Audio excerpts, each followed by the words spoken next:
Last year, I think in 2014, summer, sometimes about 1 year. So I'm redoing this with some improvement. Everyone heard of step expert, right? Yes. Yeah, I just think so. What's it is just a measure tool actually to this OpenFOAM. The early OpenFOAM does not have this one, and it was later developed by some folks and integrated into OpenFOAM and have part of the official distribution. So it's very nice. I have used like 7 versions of SnapX Mesh and see some improvements from 2.1 to maybe that's the first one I've tried. Every release comes with some new like features or like improvements or initial bugs. So you will see them when you see the message. So if you saw that, you should know it's SnapX Mesh. Okay. About mesh thing, like you want to mesh something, you need two things. The first is geometry. So do some CAD file, some whatever, CAD or any other stuff that can give you SDL or OBJ or other format. This is geometry which defines the domain that you want to solve your problem within. And the second is control, like how to measure it. Especially for CFD, there are many controls which will be necessary. For example, you have to control the mesh densities. CFD can be very expensive computationally. You can have very large domain and very complex geometry, so you really have to distribute the mesh cells wisely. For example, a common is like very common case is you have a car and you want to mesh to be dense about the car. And another feature which I think is just specific to CFD is you need to have some wall layers. So the mesh closer geometry need to have some like layers excluding from wall, which should be so it can capture the boundary layer. It's not very thin. So what about SnapX Mesh? Well, SnapX Mesh definitely qualify what I just said. It can resolve any kind of geometry. It can control the density of the mesh in different space. It can also add wall layers. So it qualifies as a CFD measure. And also, what's special about it is it gives the hex dominant mesh, which we all like hex mesh. This is so special that I think every time you can see a mesh, you can see a cell distribution, and then you will be able to tell it's generated by standard mesh. It just looks different from any other mesh generator. Or maybe it's a little bit similar to the field mesh, I think, Castle.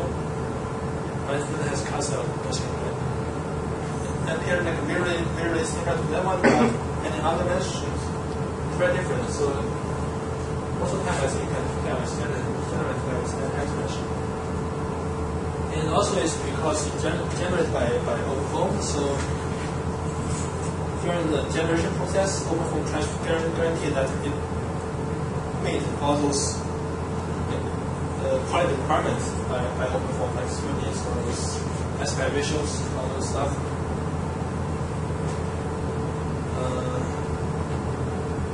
So let's go to this slide. So how is the general mesh? The philosophy is very clear and simple.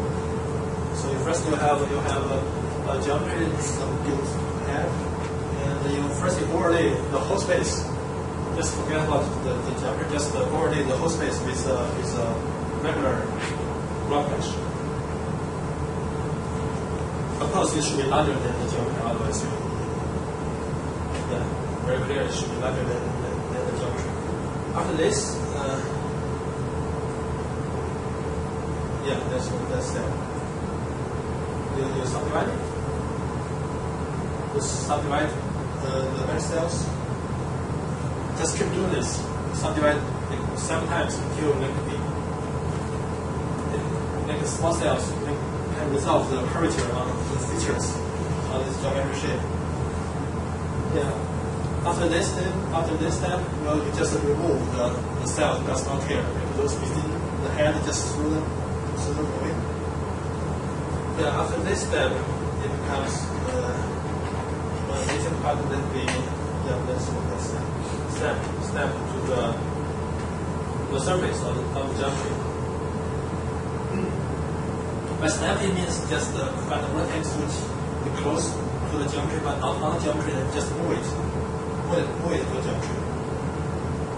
Well, of course, you can see that those cells further away from this head is also deformed because you cannot just deform some cell cut it by the geometry. You have to smooth the effect out. I think maybe inside do some Laplacian kind of smoothing. It's very similar to the dynamic mesh thing. I think maybe they're using the same kind of ideas by using the same kind of code. Finally, just spread the effect out. So mesh would be more steady appearing. If you do not need any layers, well, this step is done. You have the mesh. You can just do some steady game there. And but if you need some layers, it will just extrude. I don't know how inside how we did this. Maybe just try to merge some cells, or maybe just generate new cells. But it should be a very complex process. Anyway, you can just get something like this. You can see those layers. Layers, really nice. One problem I found is, however, some part does not give layers which are encountered at the same time. So especially those concave part, the layer is not ended properly because if the jumping like this, you can extrude the cell with the intersect. Maybe the development is not figure out how to resolve this kind of issues. Well, that's for the general mesh, but how from user, the previous slide is from the algorithm viewpoint. From user viewpoint, it's very easy. You have those typical case folders. You have like system and constant, and then maybe some kind of zero condition because it does not need here. Just see the system and the constant folders, and the constant in the block mesh, which is used to generate the background uniform mesh. Like step 0, which is the first figure I showed. We also need a surface, which is I would suggest you use SDL.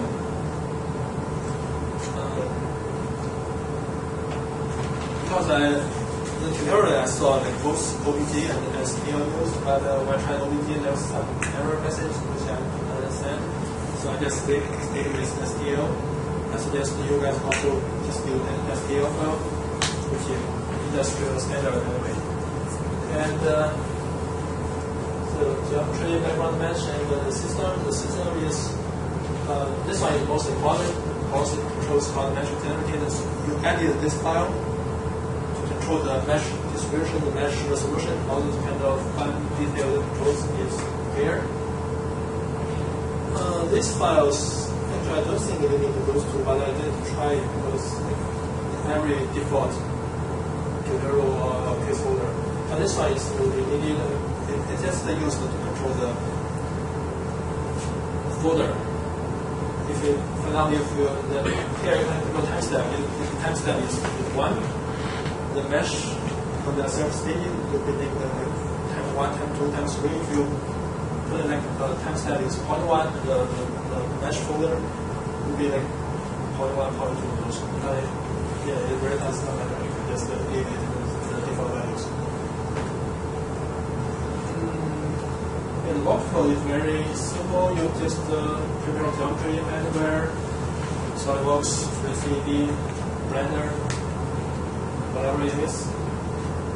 After you have geometry, you make sure it's like watertight.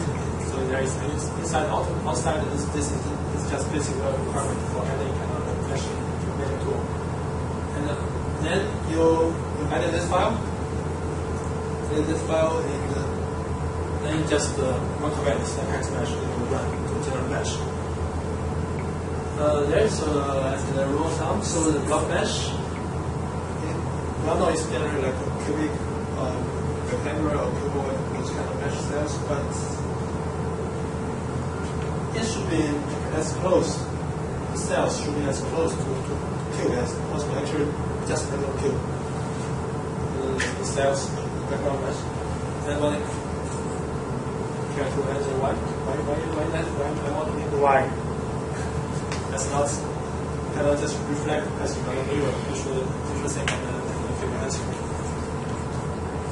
Because it divides it at the surface. If as you say, it's a head, right? So if it's not cubic, at the close to the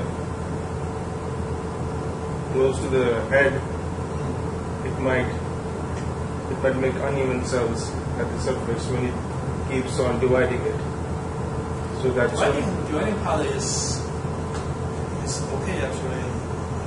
Definitely it's not as good as cubic mesh, but what gives the real trouble is the snap step. If you have very slender cell, you have this cell, and the geometry like this, you deform it, it's skewness, right? Your solver will explode some other type. You also need to create a name boundary. Yes. Yeah. Actually, here I just use one scale, which is just one block of the geometry.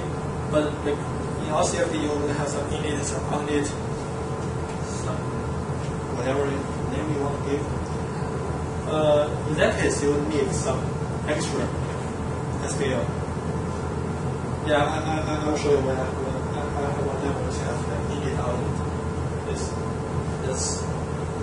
That information. If you find, for example, you have a SPL here called init.SPL, and then in the snaphax mesh, you specify that SPL is used and give it a name. That information will pass down to final mesh. So the final mesh will have. But the boundaries are you specify them in block mesh dict, right? Yes, that part will be overridden. Okay. That's like I don't have to specify in. For example, like Yeah. here, Yeah. you have. That's not a good example.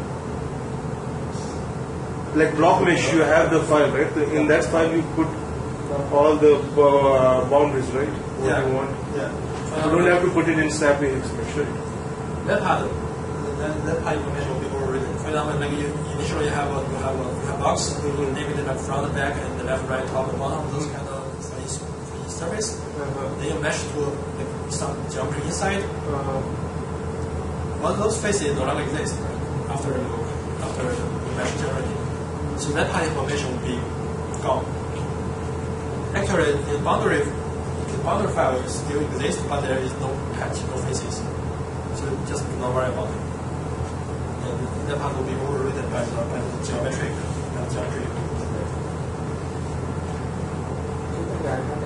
How do you create meshes in the internal region? You want to create mesh inside the Yeah. how would you do that? In that part, I think it's most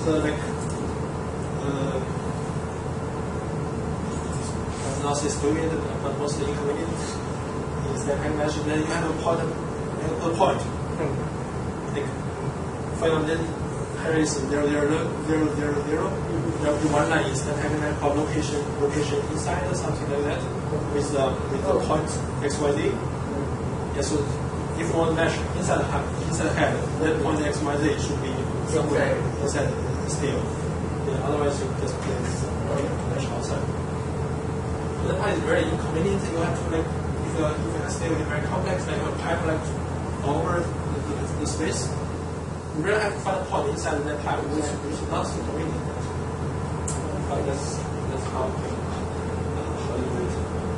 So you just run block mesh first, then you run snapping. Yes. How you do it.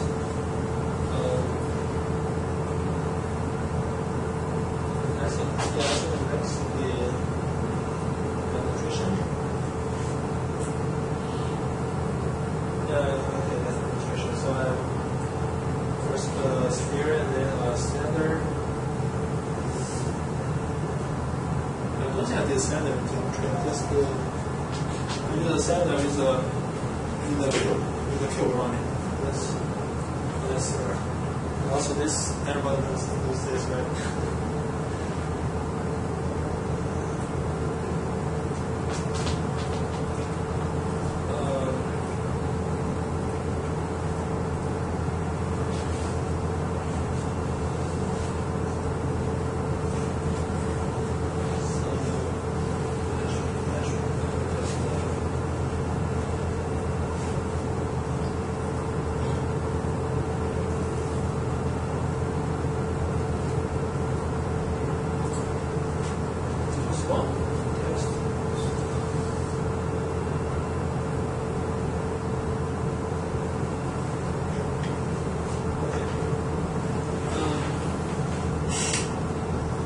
Yeah, I will explain some important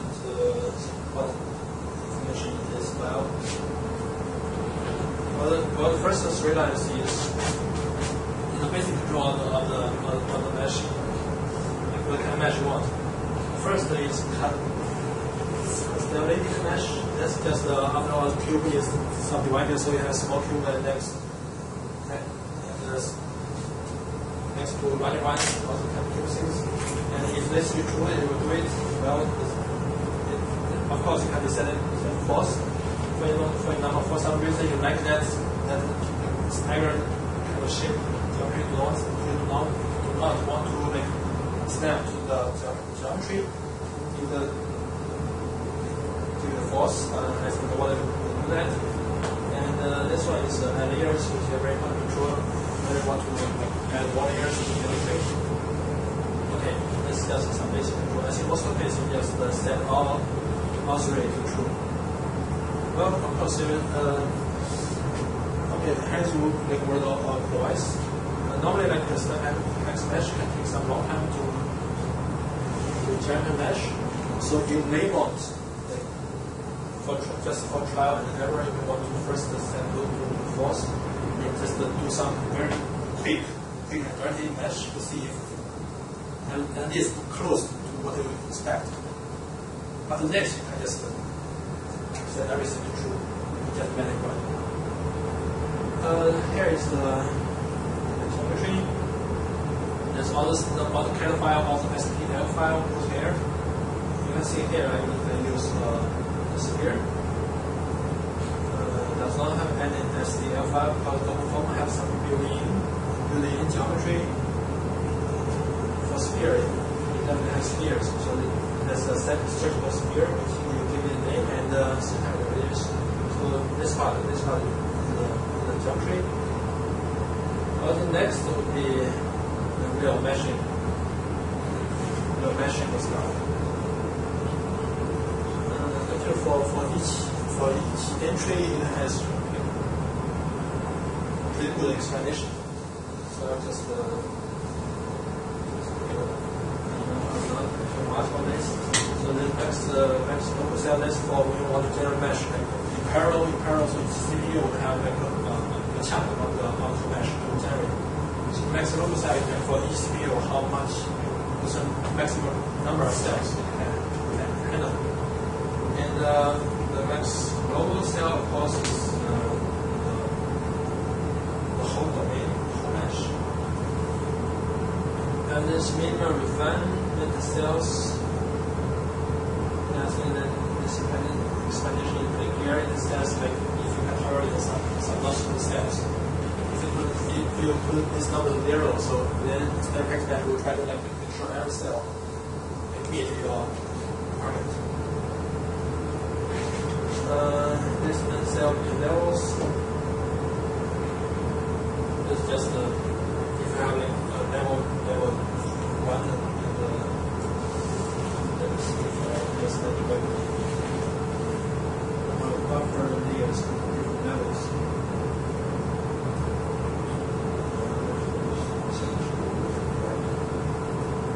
I think it's just control like how because different level means different number of subdivisions, and you do not want to show a sharp tint of the cell size. So this number controlling how many layers to blend the two levels. Normally I just do this number as 2, and then just do not this. These features And this one is really important. Here you can see there is a surface feature extraction. Basically, this is just an extract feature from SDL, and this is the angle. This means like if you put this anti, so if like there is this kind of sharp intersection, then this the line of that intersection will be considered as a feature. Basically, OpenFOAM will just load the geometry and then try to find all those sharp edges on the geometry, which most likely would be on the feature. The reason you need this feature is because the standard hash mesh, you really have to tell the standard hash mesh that this is a feature, so it can snap the sharp feature of the geometry. Otherwise, it just bumpy cells deform randomly, which does not follow the sharp edge, which is not good. So if you have any geometry more complicated than a sphere is just wrong, it has no feature. If you have a cylinder, a cone, or more complicated geometry shape, definitely need this file to extract all the features and tell the hex mesh that you want to snap the features. So you import a cube SDL and then you make a sphere inside the cube. No, that cube is commented.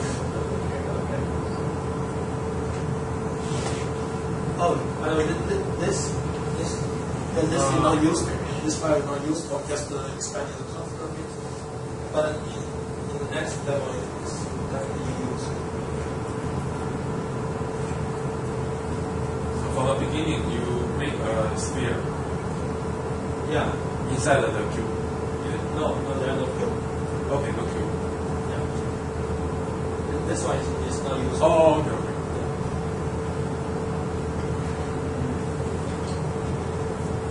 So the features, after you extract feature, you will get some file name .image. That's the feature which you will add here.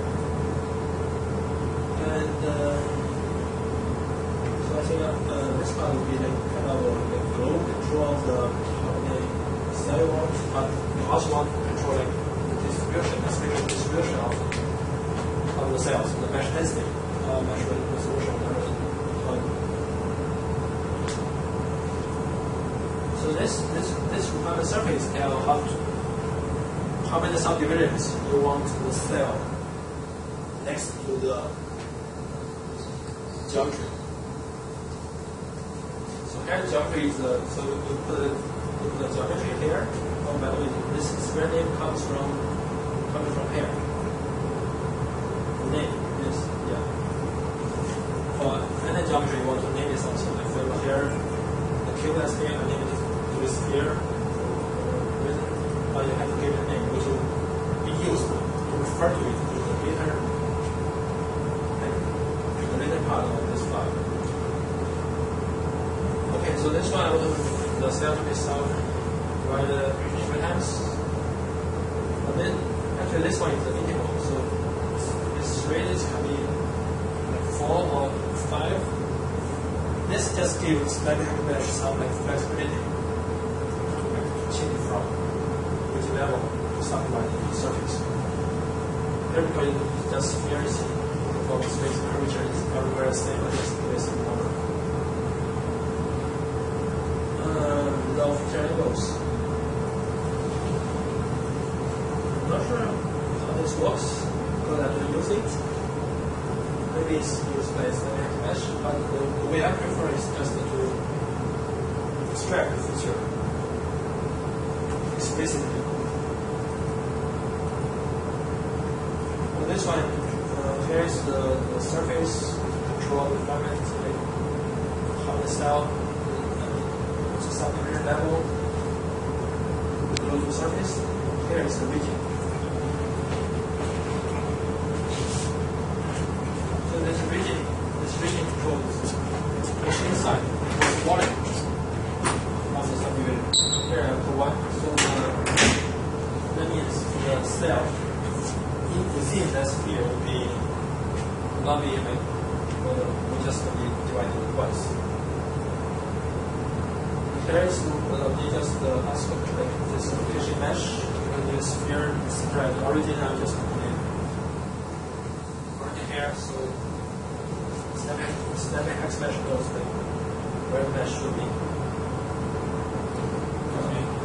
So the sphere, you want to mesh outside the sphere or inside the sphere? Inside. Inside. Yes. What if you want to mesh outside? What about that region? Maybe some point outside. I know. I mean that the upper part, the region control, so meshing. Yeah. So this one is inside. That's a good question. Actually, I never. If you want to mesh outside the sphere, you want to do it outside. Something. I don't know. See, this right about there are few statements which have been commented on. There it says outside, same but cells outside. So probably you have to. Those would be keywords probably.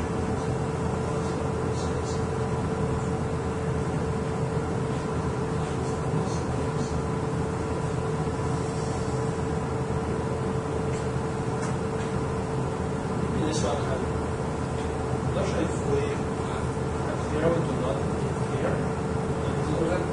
It's when differential is using is here used static to mesh geometry with many spheres. Can clarify those. I'm not sure what option he uses to do his meshing static expression. Sorry, I'm not sure what it is. So this line freestanding faces. Yeah, I'm not sure if it's me. And I didn't try like strike false depending. See the difference? And the levels, what's levels? That's sphere. That was that's just how you have to divide. Subdivided the cell, right? If you subdivide it once, you have level 1, that's level 2. So that's basically control of the mesh resolution. There are two ones. But you can bring it to form.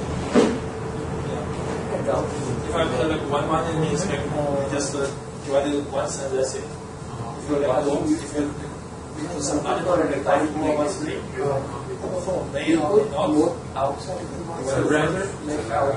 Yeah, it's divide. Have you used it? I used it, but I never saw mode. I never used that mode thing. Mode is, yeah. It just levels. Okay. I don't know what's the default. I mean, do you use it? No, I don't use outside.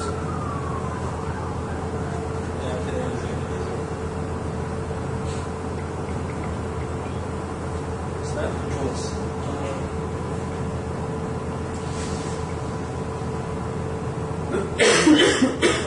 Those numbers, all the numbers that is because like snap, like I mentioned before, like after snapping it has the effect, spread effect out from the surface.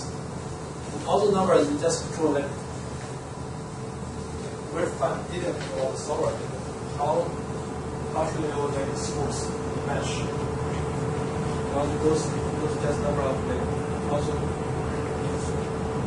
smooth patch. And I don't really care about the numbers. I just different values most of the time. I do not change it because even I double the number, I don't know what the effect would be. So I just very detailed, very like, deep in the smooth solvers. I'll see which one.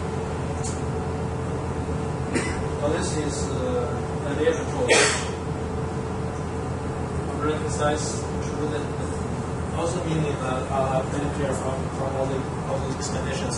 So if you want to add some layers, you want to control the size, like how thick the layer is and how many layers you want, and what's the growth ratio of the growth rate of the layers from first to second, and all those information will be contained here. And the below part will be again some very detailed controls of the internal servers, which I have to bother use. And this part, the mesh quality controls, most of the time we just do not anything here unless you know what we are doing. Most of my energy is actually in the mesh quality controls. And this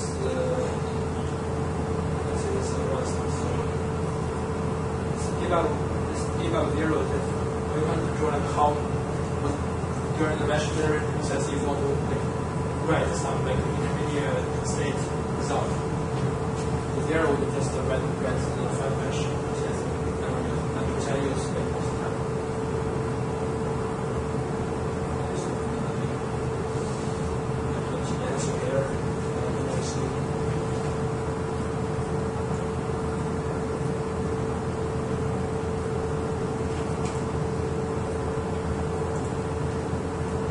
Personally, I think the semantic expansion dictionary has a lot of interest, which is kind of overexposed to the user. Like many details, the user does not need to know like what it is, and they do not need to change the value, but it just presents in everything to you. Which may or may not be listening. To general mesh, just first you do a block mesh.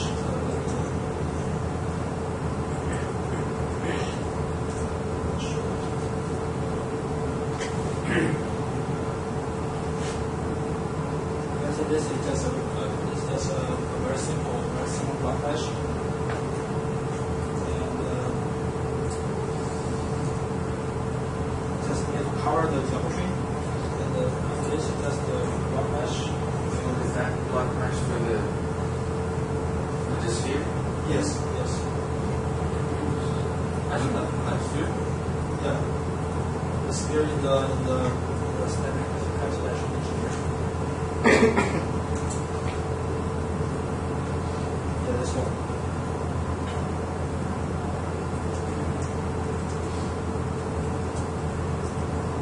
I change the content for sometimes. The sphere is just a unit sphere, so it's some kind of radius equals to 1. So this number does not really have to be one number, just the category bound is one sphere will be enough. I will do this way. Like this. Oh, that's just the hair. So it's divide the cube root pattern cells. It's just some macros, some variables here.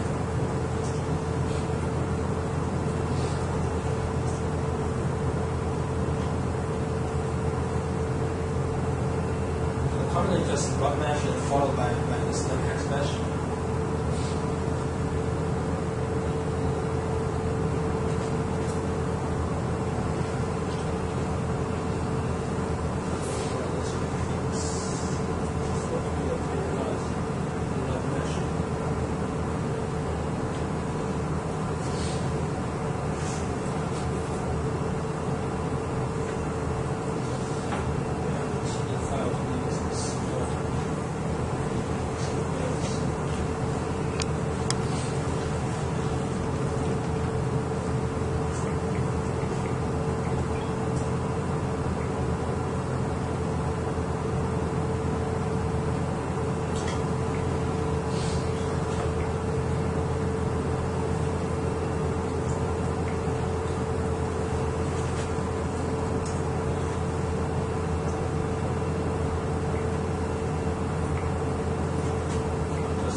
subdivide the cells, which remove all those intermediate level subdividers.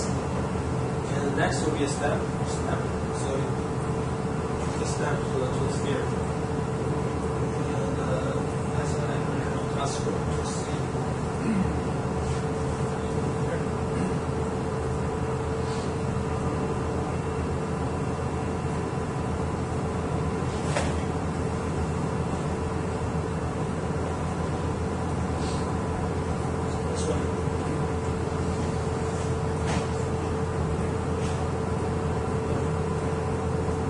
This is after snap.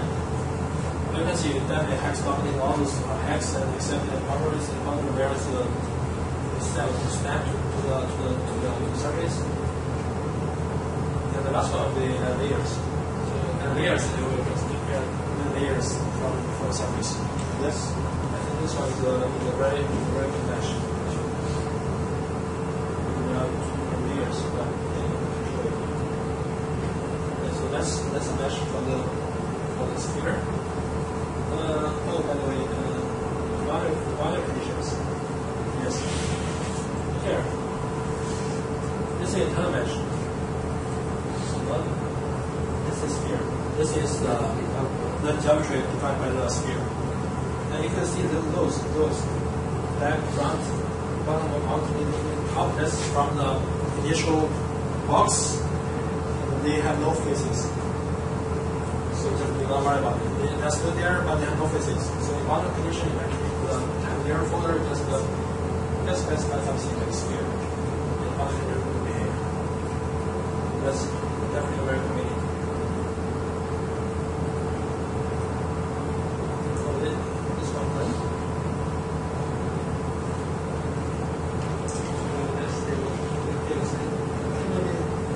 the same. So that was generated by the block mesh.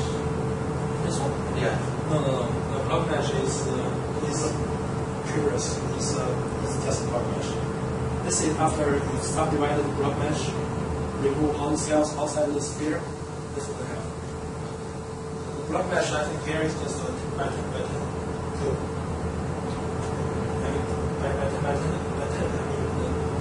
subdivided cell by cell. So you have block mesh. You have a cube that covers this here. Yeah, I think this video is 1. I use 1.2, so something like this. Box.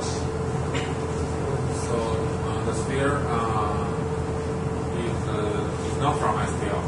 No, it's it's searchable sphere, which is geometry type defined by OpenFOAM. Yes, OpenFOAM has its keyword. It's just create a sphere for you. Yes. What about if you import from STL? What about do you know the center of the geometry? Where you can put a block. Is it when you import it? Is it in the origin? You should know by yourself. Okay. It's in the STL? Yeah, it comes with STL. So in the CAD, we are doing the geometric creation in CAD. You should know the relation of the geometry. So what is STL? The file, this one. STL is just geometric surface. I don't know what's it short for. Surface calculation file or just detail. So for example, if you use ANSYS to match your geometry, then you have to generate an STL file from that within the port. Is that how it works? Yes, STL file just really whatever CAD program, you just export it. It can be recognized by If you say have to from ANSYS to ANSYS. No, I never used it. But I don't say I never used it. I just like to use the meshing and the model. So I don't know how we use the blender? So that QML cell you created, right? Yes. This one, on this you can just scroll. STL. Yeah, then you can just save it. And yeah, and I think any 3D program have the ability to export any kind of geometric format. STL is just the most common. Okay, this one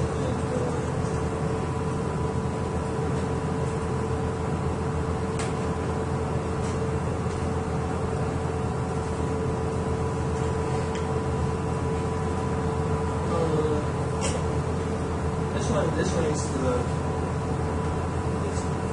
line geometry. That actually refers to the geometry. This is geometry. This is just a cylinder passing through a cube. So you can see here I have different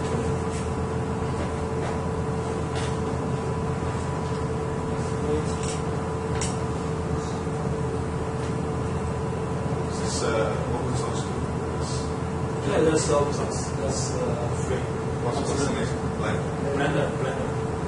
But it's not a 3D program. It's for animation and artist thing. It's not a 3D program. But if you want to use something like there is open source as a free 3D program, you can. Now it's CAD and also 3D. It's CAD. So this one is very nice. So you have.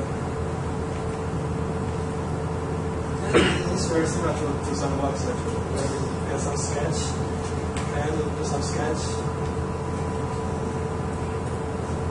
Then you just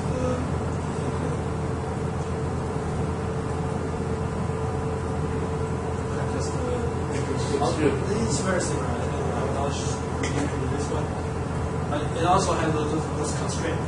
It has some parallel and parallel constraints. I think also nowadays there's some constraints. Calculation stuff. I don't know, we studied it yet, but it's everywhere. Okay, so that's the geometry and the stem. I'll say block mesh. But here we will use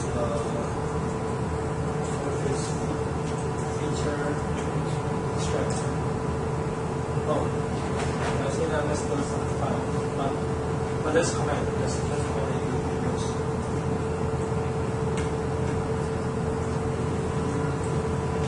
I think this one also will be different. So you execute it before snapping extract, right? Yeah, before it. Document and then Actually, it should be block mesh doesn't matter. You can just do whatever you want, just before the snap extraction. So you first start to extract feature, extraction feature, and block mesh, that's also fine. Just before the snap extraction. Here is you can see the difference. The last sphere I just have a single sphere, but here you have multiple geometry within the STL file. This one, volume-wise, everything. You need only it needs to be a closed watertight geometry. Even you can tell it's only this one there single part of the volume. You can combine all the STL file and just export it. Now after this, those you need only the one. They do not have to be watertight. They can just be a patch. That's where you specify the model conditions. So the static text mesh will recognize the position of the STL file, and all the spaces on this STL will become an index modification for data safety. So this file is an input for this feature extract. This is the input file for it. No. This is the one that's generated. That's something doing the CAD. Then what file does this feature extract generate?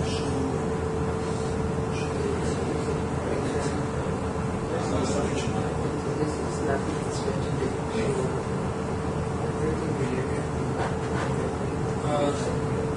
As in here, I enabled this feature thing. It has a one.emesh. So you specify this and one over here. So this one is one.sdl, where all the features will be found. Maybe it's like just read this STL and find all the feature on this in this file.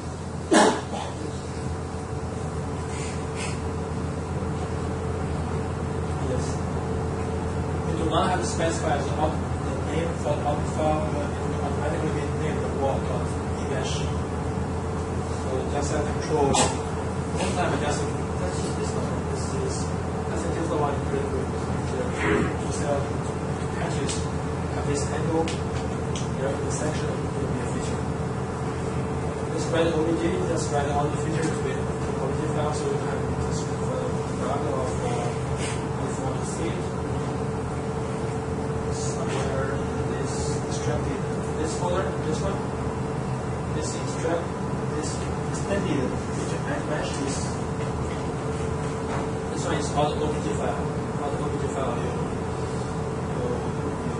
extract it. Those are features. And this one is the feature. The feature for static hex mesh. And those are the features for you to see. So if you just delete this one.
That's your SQL geometry, your initial block mesh requirement.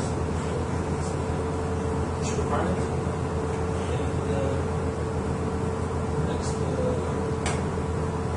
that's the.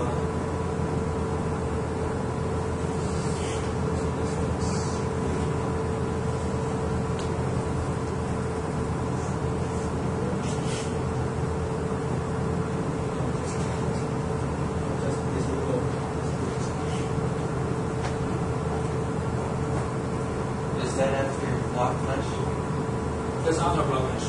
That's after you divide. And see the block mesh was quite coarse, just divide. Then you subdivide it to follow closely to the geometry. So is there any requirement how many nodes you need to have in your block mesh? Or you can start with the process of the size? There are no requirement. Right. The initial block mesh, no matter what the resolution it has, is level 0. So you can see there are many numbers in this hex dictionary where you have levels. Then they control how much one will subdivide the initial level 0 mesh. If you have a finer block mesh, will this be also finer? No, you control it by the level. I mean, if you have the same level setting. For example, if your initial mesh is 2 by 2 by 2, and if the level 1 will be 4 by 4 by 4. But if your initial mesh is 4 by 4 by 4, then your level 1 will be 8 by 8 by 8. So if you have initially have very fine block mesh, you do not want to give it a very light level, because that a lot of cells take years, a long time to develop. So they both can kind of control the mesh. Yeah, they both control it. Yeah, they both control it.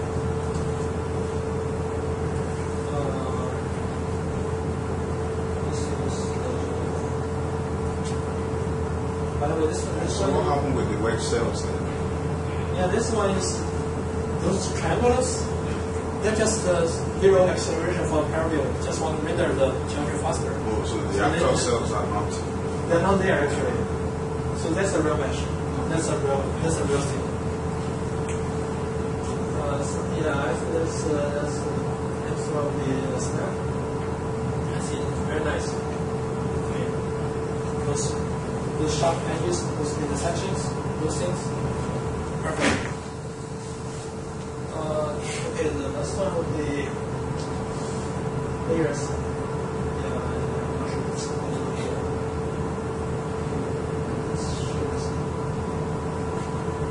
This mesh was generated last year, I think.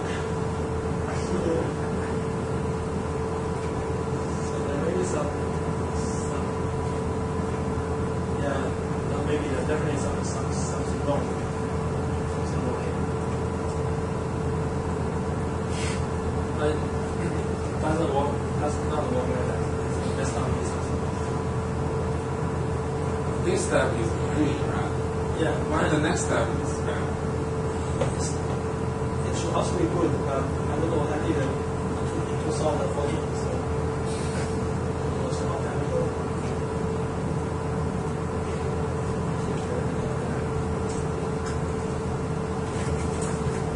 Yes. Okay, the last one would be single level.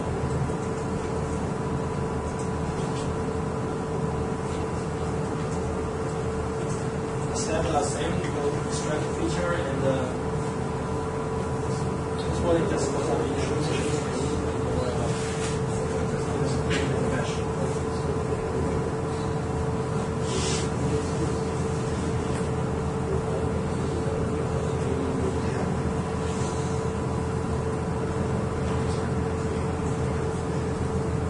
It's just cut, snap, and layers. That's the layers here is very nice. Color, the default color is not good.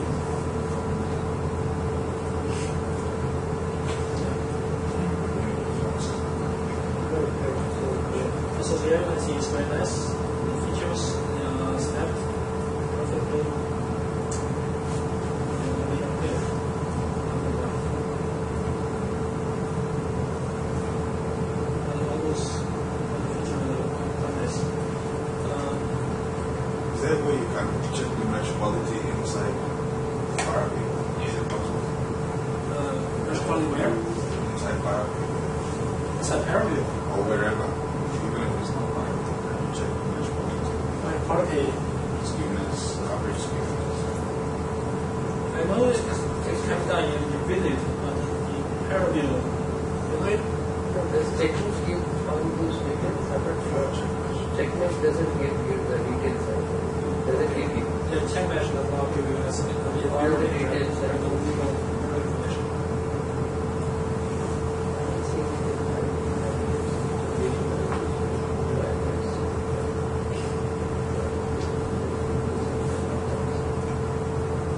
The geometry created is a different default. It should be vertical or something. This level is defaulted. It's unique. No mesh. No here is mesh.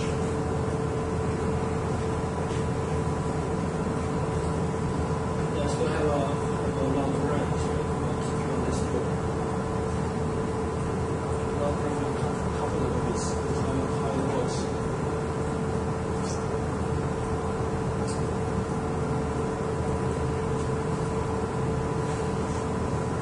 What if we have external flow?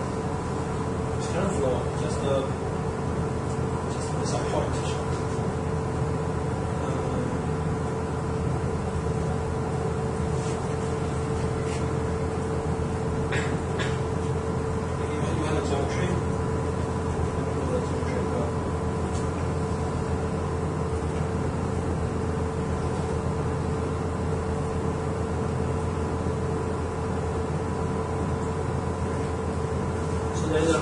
mesh. This one here, I just put it somewhere inside this pipe. If you put it here, the mesh will be outside the pipe, which will be external flow. That part is going to have some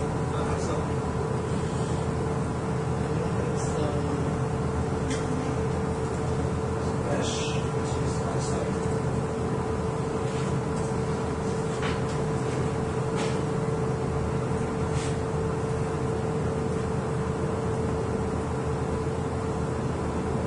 Okay, so this one outside.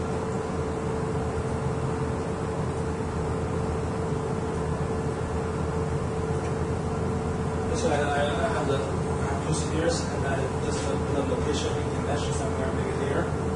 So it meshes outside the sphere. If I put it here, it will mesh inside sphere.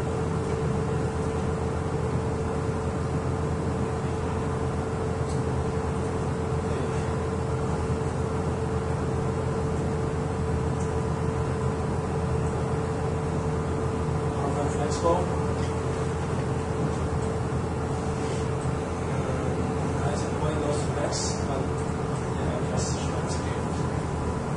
So the learning curve of SnapX mesh is quite impressive, steep, because it's very different from the GUI mesh. GUI mesh, where you can just drag using mouse and click everything. And here, what you have is just a text file, which is not so intuitive compared to this with the 3D reader. Personally, I think it's very good. And although the learning curve is steep, but after you understand all the characters, you can just do a very quick meshing. Most flow of the SnapX mesh is different from GUI mesh generator. SnapX mesh, you just edit file and just submit the job, or just run command, and you can do whatever you want, like something else. And the GUI mesh, normally you have to click and drag during the mesh process, which is just two different styles. I would say it's very cool to develop a second loop after you. The first loop is just a very fast text file, which is not so intimidating. But it's just a relatively serious loop and try to name it. You can find it very